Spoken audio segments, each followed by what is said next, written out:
વર્ષોથી સફાઈ કામદાર તરીકે કામ કરતા કામદારો માટે આપણે આપણી ઈચ્છા મુજબનું સારું એવું સમાધાન મેળવી ચૂક્યા છીએ. અલબત્ત સમાધાનથી લડતનો અંત આવતો નથી. આપણી લડત ચાલુ રહેશે. એ સંઘર્ષના સાથે હિતેન્દ્રભાઈને હું મંચ ઉપર આવવા વિનંતી કરીશ. દોસ્તો,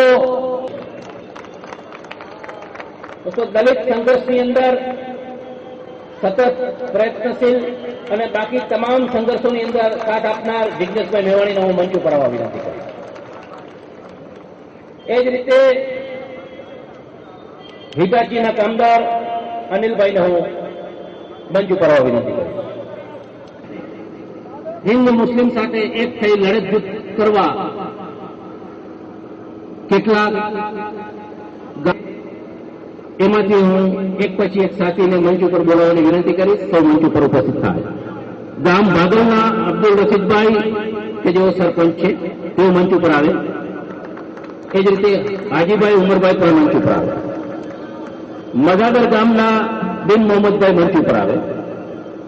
અમરપુરા ગામના અબ્દુલભાઈ મંચ ઉપર આવે. છાપી ગામના મોહમ્મદભાઈ મંચ ઉપર આવે. મહેતા ગામના લતીફભાઈ અને ઇસ્માઇલભાઈ મંચ ઉપર આવે. હસનપુર ગામના ઇરફાયતુલ્લાભાઈ મંચ ઉપર આવે. જીઆઈએસએફના જનરલ સેક્રેટરી રમેશભાઈ મકવાણા અથવા તો જગતસિંહ મંચ ઉપર આવે.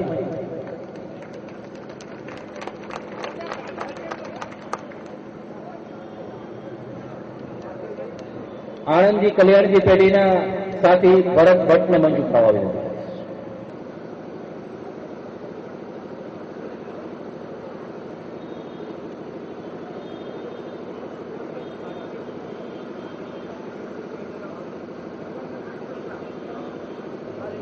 ગુલામ નબીભાઈ અહીં ઉપસ્થિત હોય તો મંચ ઉપર આવે.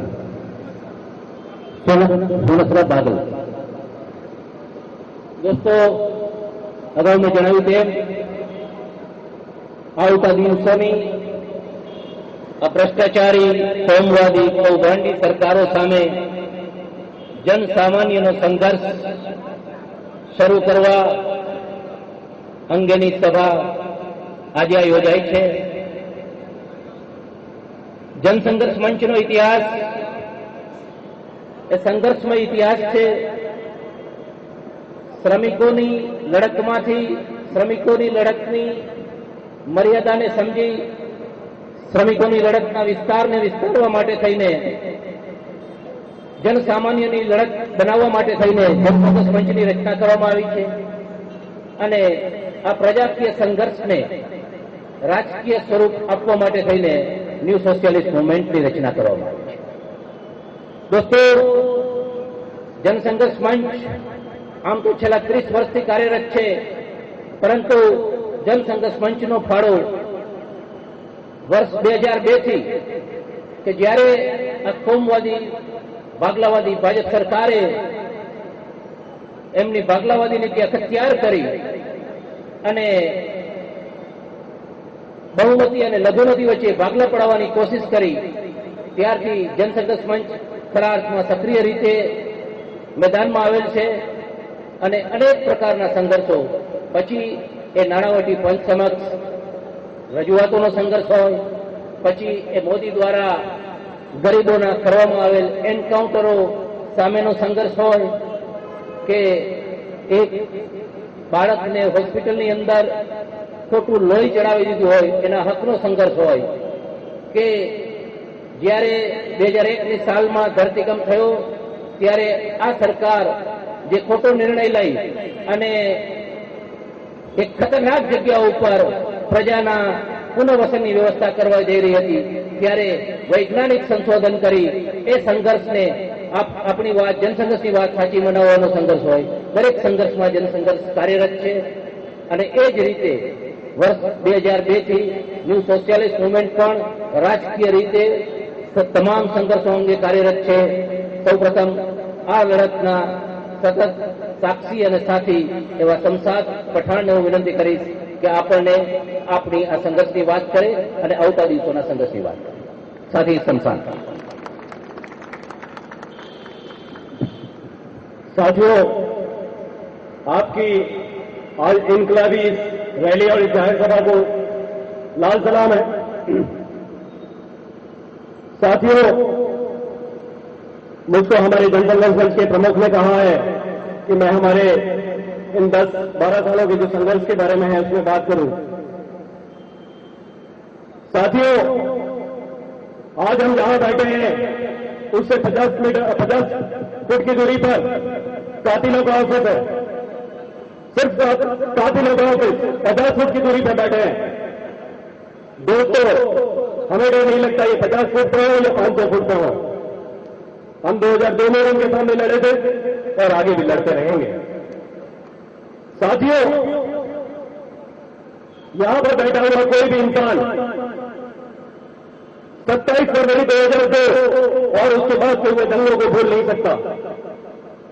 साथियों, हम ये सब जानते हैं कि 27 फरवरी 2002 को गोधरा में एक ट्रेन चली, जिसको यहां पर जिनकी पार्टी है उसके मुखिया ने कह दिया कि उसको ट्रेन जलाने वाले जो है वो गोधरा के मुसलमानों ने ISI के साथ मिलकर ये ट्रेन जलाई है। साथियों, क्या इसमें कोई सच्चाई है? मैं आपसे पूछता हूं, क्या इसमें कोई सच्चाई है? ये हमारे मुख्यमंत्री को नहीं समझ में आता था, तो उसको समझाने का काम जनसंघर्ष मंच ने किया। उन्होंने 27 फरवरी को सुबह 9 बजे ट्रेन चलता है और शाम को 5 बजे वो कहते हैं कि ये तो ISI का आतंकवादी संगठन का एक कारनामा है जिसमें गोधरा के मुसलमान साथी इसमें शामिल है। साथियों, फिर उसके बाद माइनॉरिटी कमीशन के नाम का एक नाटक नरेंद्र मोदी के द्वारा रचा गया, जिसमें कहा गया कि माइनॉरिटी कमीशन गोधरा कांड और गोधरा कांड के बाद हुए दंगों की तपास करेगी। साथियों, ये जनसंघर्ष मंच था जिसने माइनॉरिटी कमीशन में जाकर एक एफिडेविट किया और ये कहा कि आप ये जो गोधरा के मासूम मुसलमानों ने जो आरोप लगा रहे हैं बिल्कुल गलत है।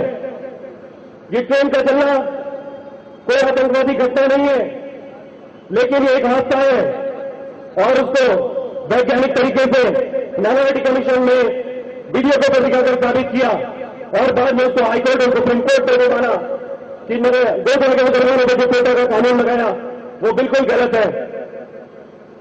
और यहां पर राजनीति चालू की, गुजरात के लोगों को आपस में बांटने की, हिंदू मुसलमान के नाम पर लगाने की, श्रमिक वर्ग को आपस में लगाने की ये एक राजनीति नरेंद्र मोदी ने 27 फरवरी 2002 से गुजरात के अंदर चालू की। उसी लड़ाई के बावजूद ये नरेंद्र मोदी ने पेटा नाम का एक खतरनाक कानून लेके आया। ये पेटा का कानून अपने आप में एक कानून था जिसके तहत यह कहा जाता था कि खाकीदारी पुलिस वाले नरेंद्र मोदी के कहने से अपनी लॉकअप में अगर डंडे से और करंट देकर अगर लोगों से लिखवा लेते हैं तो उसका गुनाह कोर्ट भी मानेगा। दोस्तों, ऐसे कानून के खिलाफ लड़ाई जो चलाई वो जनसंघर्ष मंच ने चलाई और जनसंघर्ष मंच ने उस पेटा कानून को भी नाबूद करवा के उस लड़ाई को कामयाब बनाया। साथियों, इस पेटा कानून के तहत गुजरात के अंदर 350 से ज्यादा मुसलमान युवा लड़कों को जेल में डाल दिया गया। कई लड़कों को उनके गुप्त भागों में ट्रेन दिए गए, कई लोगों की महारानों को बढ़ाकर जलील किया गया। ये काम सिर्फ और सिर्फ नरेंद्र मोदी और उसकी सरकार के लोगों ने किया। साथियों, इतने से भी स्कूली दरिंदे का पेट नहीं भरा, उसने उसके बाद एनकाउंटर की राजनीति चालू कर दी। सादिक जमाल नाम के लड़के को, भावनगर का एक लड़का था, गैरेज मैकेनिक था, उसको ये कहकर मार दिया कि लश्कर तैयबा का आतंकवादी है, दाऊद का साथी है।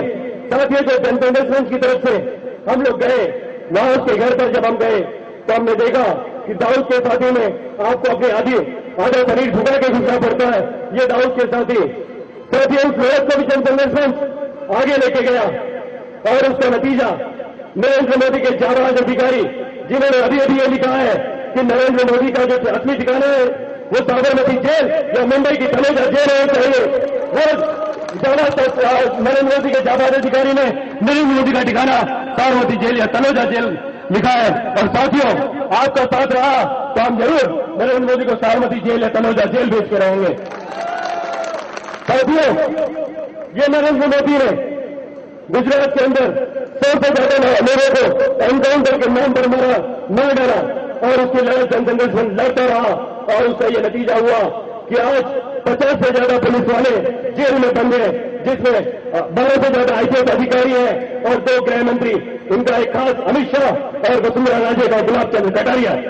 ये जनसंघर्ष मंच की ताकत है साथियों। ये जनसंघर्ष मंच पिछले 12 सालों से लड़ता हुआ आ रहा है। साथियों, जनसंघर्ष मंच ने हमेशा मुस्लिमों की लड़ाई लड़ी है। जनसंघर्ष मंच ने यह नहीं देखा कि ये मुसलमान है, ये दलित है, ये वाल्मीकि है, ये ब्राह्मण है, ये ठाकुर है या ये फलानी जात का है। जनसंघर्ष मंच जो लड़ाई लड़ता है वो इंसानियत की लड़ाई लड़ता है। साथियों, आज उनको इस जनसंघर्ष मंच इस लड़ाई को और आगे ले जाना है और इस नरेंद्र मोदी जैसे 50 लोगों को सारा भी जेल भेजना है। जनसंघर्ष मंच की यही लड़ाई को जनसंघर्ष मंच बड़ी बाखूबी मानता है कि जनसंघर्ष मंच जो लड़ाई लड़ रहा है वो सामाजिक लड़ाई है, लेकिन उसका अंतिम जो परिणाम है वो राजकीय हो सकता है। इसीलिए जनसंघर्ष मंच ने 2002 में ही इसका डिसीजन लेते हुए अपना एक पॉलिटिकल पार्टी एनएसएम का गठन किया और एनएसएम के तहत जनसंघर्ष मंच इलेक्शन लड़ता हुआ आ रहा है और आगे भी लड़ेगा और ऐसी खूनी और तानाशाही सरकारों के खिलाफ अपनी आवाज को बुलंद करता रहेगा साथियों। और ये लड़ाई तभी हम कामयाब कर सकते हैं जब इसमें हिंदू, मुसलमान, दलित, वाल्मीकि सारे नाच जात के भेदभाव को भूलकर हम एक कौमवादी, फासीवादी और जातिवादी सरकारों के खिलाफ एकजुट होकर आवाज उठाएंगे। मैं कहूंगा इंकलाब जिंदाबाद, ये कहकर मेरी आवाज पूरी करूंगा। इंकलाब, इंकलाब, इंकलाब, इंकलाब। भी हथियार ले ले, लेकिन अब तो लोगों को पता चल गया है कि हिंदू की बात छोड़ो, मुसलमानों की बात छोड़ो, लेकिन ये सीता मैया भी दुखी है उनके नाम से, क्योंकि साला चोर भ्रष्टाचारी मोदी सारा का सारा ईंटा खा गया उसके पति के नाम पे। दोस्तों, आज जैसे मैं पहले बताया कि इस अहमदाबाद में एक नेशनल इंस्टीट्यूट डिजाइन नाम का संस्थान है जो हर प्रकार की डिजाइन बनाता है, लेकिन ये भाजपा सरकार ने उस डिजाइन को भी भ्रष्ट कर दिया और संघर्ष के डिजाइन बनाने वाले हमारे साथी प्रवीण को बाहर कर दिया। लेकिन वो भी संघर्ष छोड़ने वाला नहीं था, बाहर आके उसने संघर्ष की डिजाइन ये बनाई है और आज आप जो ये संघर्ष का सब पोस्टर्स देख रहे हैं और हमारे क्रांतिकारी संघर्ष को आगे बढ़ते हुए देख रहे हैं, उनमें साथी प्रवीण का बहुत ही बड़ा कंट्रीब्यूशन है। मैं अभी साथी प्रवीण को बोलूंगा कि आपसे तो बात करें। धन्यवाद माकड़ भाई। गुजरात के अलग अलग हिस्से से आए क्रांतिकारी साथियों, आज एक ऐतिहासिक दिन है, एक मंच है, लाल झंडे के नीचे हम लोग खड़े हैं और बड़े मजे की बात है, हिंदू मुस्लिम साथ है। ये माहौल, ये इतना खूबसूरत माहौल है, यह देखकर किसी के दिल में आज बहुत दर्द हो रहा होगा। जो आपस में हम सबको लड़ाते आए हैं ताकि हमारे जो असली दुश्मन है, जो हमें लूटता है, जो हमें चूसता है, ऐसे दुश्मन को हम जान न पाए, ऐसे दुश्मन के साथ हम रहे। जो टाटा, अंबानी, अडानी ये सारे लोग हैं, उनके खिलाफ हम न लड़े, इसलिए आपस में हम दोनों को लड़ाने वाले साथी का हेड ऑफिस यहां पर है दोस्तों। ये उनका कंट्रोल रूम है, ये थिंक टैंक है। पूरे गुजरात में जो राजनीति हुई 2002 में, जब हजारों की संख्या में मुसलमानों को मारा गया, वो भी एक झूठी आरोप लगाकर उस सारी साजिशों की रचना इस हेड ऑफिस में हुई है दोस्तों। तो इस हेड ऑफिस के जो मुखिया हैं, जो गुजरात के भी मुखिया हैं और वो पूरे देश का मुखिया बनना चाहते हैं, उनके सीने में तो आज बहुत जोर की दर्द हो रही होगी दोस्तों। ये साथ में जो आवाज हम लोगों ने किया है, एक साथ में जितने जहां पे हिंदू मुसलमान साथ है, बड़े बूढ़े साथ है, महिला पुरुष साथ है, और सबके हाथ में एक मुट्ठी है, जोश है, जवान साथ में है। ये सारी आवाज के लिए अपने आप के लिए एक जोरदार ताली मारे दोस्तों।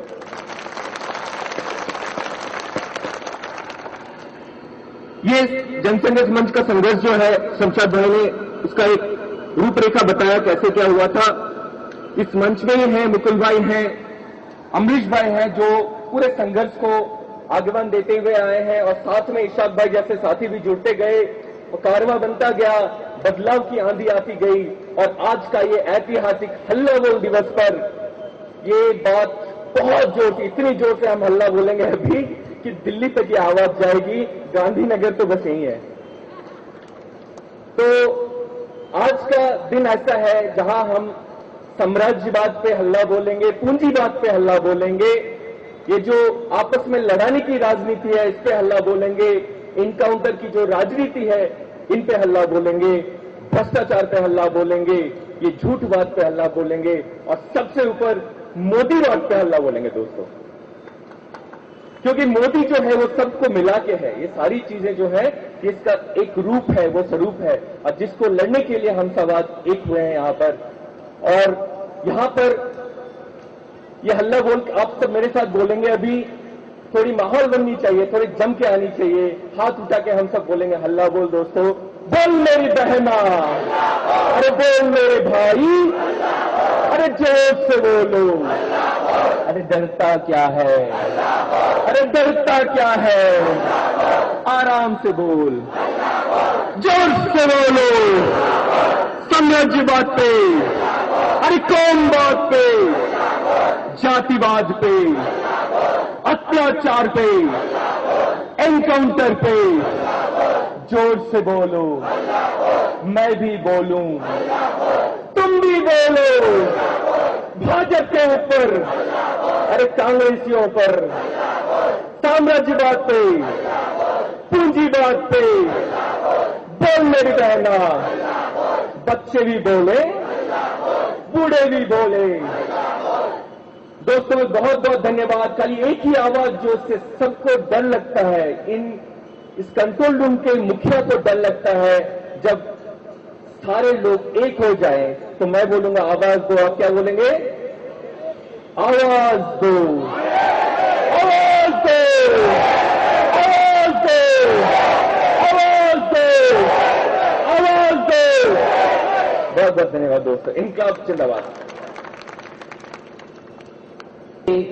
हमारी संघर्ष की डिजाइन का एक नमूना दोस्तों, ये मोदी ने, ये भाजपा ने किसी को नहीं छोड़ा। आज पेपर में एक इंटरव्यू है, मैं ज्यादा बात नहीं करूंगा, लेकिन उन्होंने ऐसा बोल रहे हैं कि હું ખાતો નથી ને ખાવા દેતો નથી, પણ હકીકત એવી છે કે મારો બેટો એના મંત્રીને છોડતો નથી અને પ્રજાને છોડતો નથી। મંત્રી પાસે ભ્રષ્ટાચાર કરાવે અને પછી કહે હું ખાતો નથી ને ખાવા દેતો નથી, પણ મંત્રી એમ કહે છે કે મારા હાથમાં કઈ એવું જ નથી ભાઈ। દોસ્તો આમ તો પોતાને હિન્દુ હિત રક્ષક ગણાવે છે, પણ એણે ભ્રષ્ટાચાર માછલીઓના વેપારમાં કરી નાખ્યો। 1200 કરોડનું કૌભાંડ, આ કૌભાંડને ગુજરાત હાઈકોર્ટમાં અને અદાલતની અંદર ઉજાગર કરનાર એવા મારા સાથી ઈશાકભાઈ મારડિયાને હું વિનંતી કરીશ કે એમને કઈ રીતે છંછેડવામાં આવ્યા, અને संघर्षની નીતિનો એક જ જવાબ કે हम किसी को छेड़ते नहीं, अगर हमें किसी ने छेड़ा तो हम उसे छोड़ते नहीं। ઈશાકભાઈ કેવી રીતે આપ્યો સાથી ઈશાકભાઈ?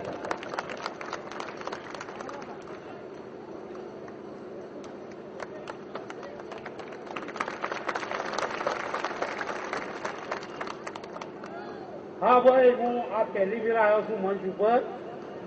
बात ये है कि करप्शनનો કેસ જે હતો, જે ભ્રષ્ટાચારનો, એ સ્ટાર્ટિંગ હું આ લાઈનથી દૂર હતો, ઘણો મોટો દૂર હતો, મારા અલગ કામ જ કરતો હતો, પણ વિચાર થયો કે મછલીનો ધંધો કરું. હું ટેન્ડર ભરવાનો વિચાર કર્યો તો અમુક લોકોને પૂછ્યું કે ભાઈ ટેન્ડર ક્યારે આવે છે. એમને કીધું કે જૂન મહિનામાં આવે છે, 2007માં. એ વખતે મને વિચાર કર્યો, પછી મને થોડું સાંભળ્યું કે ભાઈ ટેન્ડર કાયદેસર નથી કરવાના, પોલિસી વિરોધ આપી દેવાના છે આ લોકો. પછી મને એમને નોટિસ જારી કરી કે ભાઈ તમે આવું કરતા નહીં, પોલિસી વિરોધ. સરકારનું ઘણું બધું નુકસાન થશે, ગુજરાત સરકારનું, અને તમે આવું કરશો તો હું કોર્ટમાં જઈશ અને અન્ય કોર્ટમાં જઈશ, કેમ કે સરકારનું ઘણું બધું નુકસાન થશે પોલિસી વિરોધ કામ કરશો તો.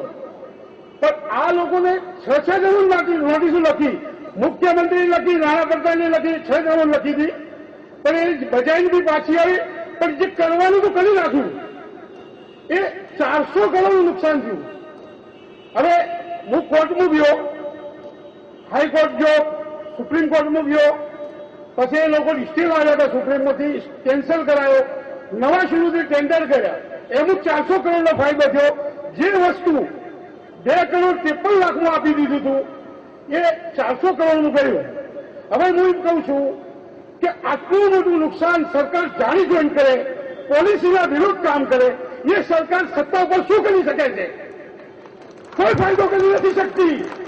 કારણ કે એક તો જાણ કરી છે કે તમે પોલિસી વિરુદ્ધ કામ કરી રહ્યા છો, પણ મારું કહેવું નહીં માન્યું. મને કરોડો રૂપિયા ખર્ચો કરી નાખ્યો કોર્ટમાં અને એમના સામે લડ્યો. એની બદલને મને બક્ષીસ આપવી જોઈએ, ગોલ્ડ મેડલ આપવી જોઈએ કે સરકારનું તમે હિસાબભાઈ ઘણું ફાયદો કર્યો છે. એની જગ્યા ઉપર મને 7 વર્ષથી હેરાન કર્યો છે, પણ આજ સુધી હું ચૂપ હતો. પણ મને ચૂપ રહેવાનું કારણ એક હતું, મને ખબર પડી કે હું કોર્ટમાં હાઈકોર્ટના પગથિયા ચડ્યો નતો, પણ એ વખતે ચડ્યો.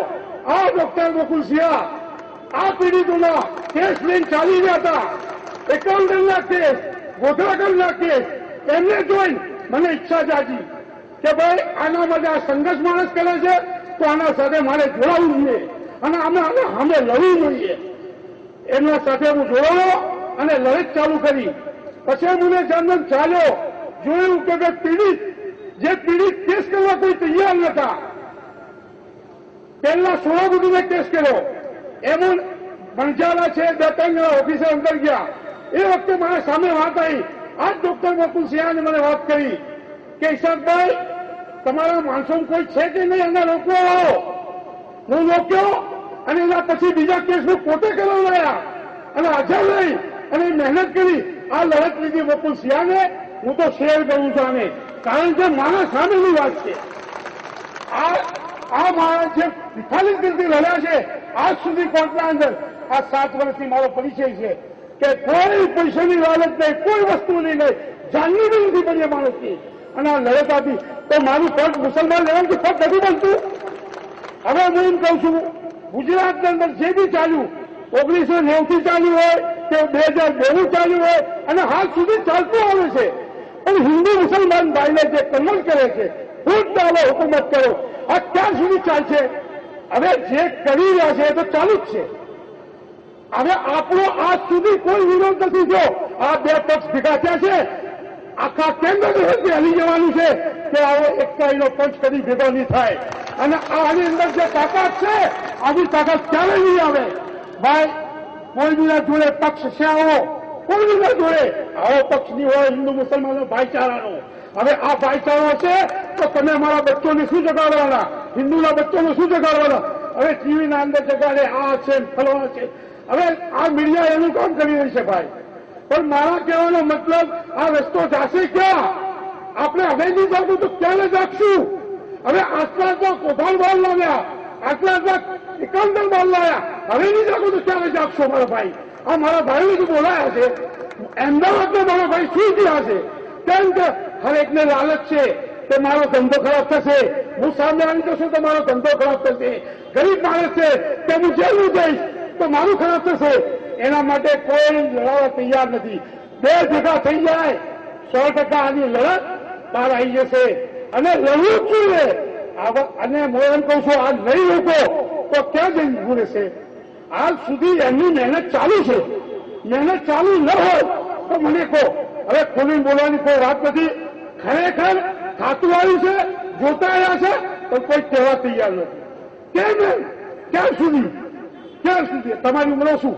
5 વર્ષ, 7 વર્ષ, 8 વર્ષ, 10 પાછળ જોડી આવવાનું આવે શું? નકશો આખો ખરાબ થઈ જાય છે. એક જ મારા ભાઈ, તમે અને અમે હિન્દુ ભાઈ, મુસ્લિમ ભાઈ મળીને આવા માટે લડશું તો 100%નું રિઝલ્ટ આવશે. અગર રિઝલ્ટ ના આવે તો હું આ જગ્યા પર નહીં બોલું. પણ હિંમત રાખવી પડે, લડવું પડે, આવવું પડે સામે. એના વગર કઈ થાય નહીં. તમે કહો હું, મારા બચ્ચા, મારો ધંધો, એ ક્યાં સુધી? કેટલા દિવસ સુધી આ નહીં ચાલે ભાઈ? જાગવું પડશે. ઈશાકભાઈ કોમને લઈને ઉભા થયો છે કે બેને એક કરે, તો તમે મને સાથ આપશો કે નહીં આપશો? એક બાજુ બોલો. હવે હું એમ કહું છું, આ ભટ્ટાચાર્યની વાત કરી, હું એમ કહું છું મુખ્યમંત્રીનું શું કામ છે? એક વસ્તુ મને જાણ કરી, કોઈ બિલ્ડિંગનો માલિક હોય એને હું એમ કહું કે ફલાણી જગ્યા પર બંધ પડ્યો છે, ત્યાં તમે ઇન્કવાયરી કરો. 100 માણસો રહે છે, અને એ ઇન્કવાયરી ના કરે બિલ્ડિંગનો માલિક અને બંધ બ્લાસ્ટ થાય તો એ કેટલા માણસો મળી જાય? 100 માણસો. એનો જવાબદાર કોણ? મોદી. તો એવી રીતે આ બી છે કરપ્શનનો. હું જાણ કરી હતી અને છતાં મને કોર્ટમાં મોકલ્યો અને હું લડ્યો.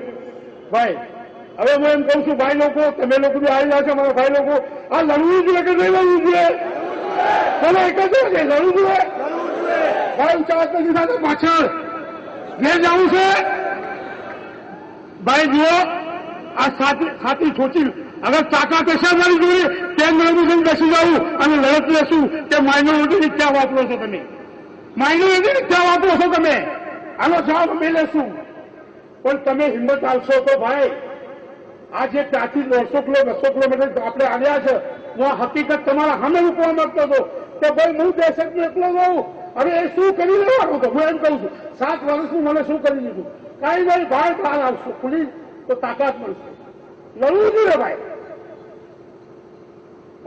ભાઈ આજે બોલ્યો છું ભાઈ, મને 7 વર્ષથી લડી રહ્યો છું, એકલા મારે લડવાનું, આ બોલવાનું થયું ભાઈ. બરાબર? હવે આ હકીકત મારી મૂકી દીધી. હવે તમે મને ટેકો આપશો તો હું લડીશ આગે.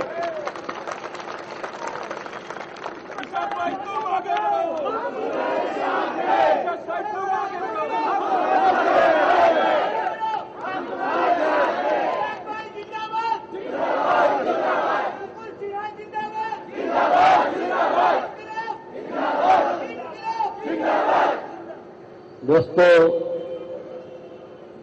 સૌની એક જ તકલીફ છે. કઈ? ભાજપ, ભાજપ, ભાજપ, મોદી, મોદી, મોદી. પછી એ ઈશાકભાઈ મારડિયા હોય, સફાઈ કામદાર હોય, અમદાવાદ મ્યુનિસિપલ ટ્રાન્સપોર્ટ સર્વિસના ડ્રાઈવર કંડક્ટર હોય, વિદ્યા સહાયક હોય, પોલીસ સહાયક હોય, પંચાયત સહાયક હોય, સૌને એક જ નડે છે. અને નડતરનું નિરાકરણ અને નિદાન આનાથી મોટી કઈ પંચાયત કરી શકે? એટલા માટે આપણે સૌએ સાથે મળીને કહેવું પડશે, હમ સબ, હમ સબ, હમ સબ, હમ સબ, હમ સબ. આવાજ દો, આવાજ દો. દોસ્તો, આગળ આવા જ સંઘર્ષની વાત લઈને આવી રહ્યા છે મારા સાથી કે જે કારકિર્દીની શરૂઆત તો અવકાશમાં કરવાના હતા. એમની કારકિર્દીથી કદાચ આ દેશને અવકાશમાં સફળ સંઘર્ષની વાત થવાની હતી, પરંતુ કદાચ વિધિને મંજૂર નહોતું. એમના લડાકુ સ્વભાવના કારણે આ દેશની નામી અવકાશયાની સંસ્થા પીઆરએલની અંદર એમની હાજરીમાં એક વોચમેનને લત મારીને ઉઠાડતા જોતા એમનું હૃદય દ્રવી ઉઠ્યું અને થઈ 1980ની સાલમાં આ અનેરા અવિરત સંઘર્ષની શરૂઆત, કામદાર સંઘર્ષની શરૂઆત આ અમદાવાદ શહેરમાં. એ આજે સમગ્ર ગુજરાતમાં આગ બની ચૂકી છે. પછી તે પીઆરએલના કામદારોનો સંઘર્ષ હોય, બીએમ ઇન્સ્ટિટ્યૂટનો સંઘર્ષ હોય, નેશનલ ઇન્સ્ટિટ્યૂટ ડિઝાઇનનો સંઘર્ષ હોય, એન્જિનિયરિંગ ઇન્ડસ્ટ્રીઝનો સંઘર્ષ હોય, રિલાયન્સનો સંઘર્ષ હોય, પણ દરેક જગ્યાએ ગમે તે જગ્યાએ સંઘર્ષ હોય, ડોક્ટર મુકુલ સિન્હા હોય ને હોય. પછી એ ઝૂંપડાવાસીઓનો સંઘર્ષ હોય, પછી એ એન્કાઉન્ટર્સની મોદીની નીતિ સામેનો સંઘર્ષ હોય, કે પછી 2002ના રાયટ્સની અંદર આ મુસ્લિમોને જે રીતે આ ભાજપની ભાગલાવાદી કોમવાદી સરકાર દ્વારા અન્યાય કરવામાં આવ્યો એ સામેનો સંઘર્ષ હોય. ડોક્ટર મુકુલ સિન્હાએ અવિરત સંઘર્ષ સેવાઓ આપી છે. એવા સતત અવિરત સંઘર્ષ સાથી ડોક્ટર મુકુલ સિન્હાને હું વિનંતી કરીશ કે આપને બે શબ્દ કહો.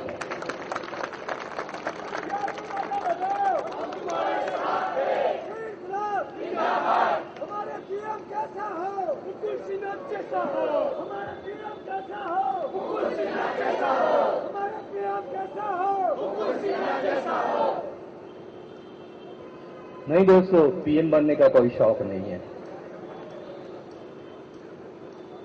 और ये नारा जो आप उठाते हो कि मुकुल सिन्हा तुम आगे बढ़ो, हम तुम्हारे साथ है, देखो एक साथ ही मछली का धंधा करने निकला था, कहां से कहां पहुंच गया आज। धंधा भी चौपट और लाल झंडा लेके घूम रहे हैं। तो दोस्तों, आज के ये हल्ला बोल मुहिम में सब साथियों को, हिंदू मुसलमान को स्वागत है, हार्दिक स्वागत है, नमस्कार है और सलाम अलैकुम है। दोस्तों, जिस विस्तार में हम लोग सब बैठे हुए हैं, आज से करीब 12 साल पहले इस विस्तार में हिंदू और मुसलमान केवल मारामारी करने आते थे एक दूसरे के प्रति। 28 फरवरी 2002 के दिन ये विस्तार संपूर्ण सुनसान था और यदि कोई हिंदू या मुसलमान यहाँ आते थे, वो दोस्ती के लिए नहीं आते थे। आपको खबर होगा ना क्या करने आते थे? एक दूसरे को काटने के लिए आते थे। लेकिन दोस्तों, 12 साल बाद जो ये दृश्य बन रहा है, क्या हम लोग 2002 का परंपरा चालू रखेंगे या जो आज एक नया परंपरा इस हल्ला बोल मीटिंग में हो रहा, इस परंपरा को हम आगे ले जाएंगे? ये आज का सवाल है, ये आज का हल्ला बोल है। दोस्तों, आज केवल तालियों के लिए नहीं दोस्तों, कुछ बातें हमें समझना बहुत जरूरी है। मीटिंग में आते हैं, भाषण देते हैं, ताली देते हैं, फिर घर चले जाते हैं दोस्तों। लेकिन मैं मानता हूं कि आज का ये जो अहम सभा है, यह कुछ बातें बहुत जरूरी है समझना। दोस्तों, हम यहां पे क्यों इकट्ठे हुए हैं? चंद दिन पहले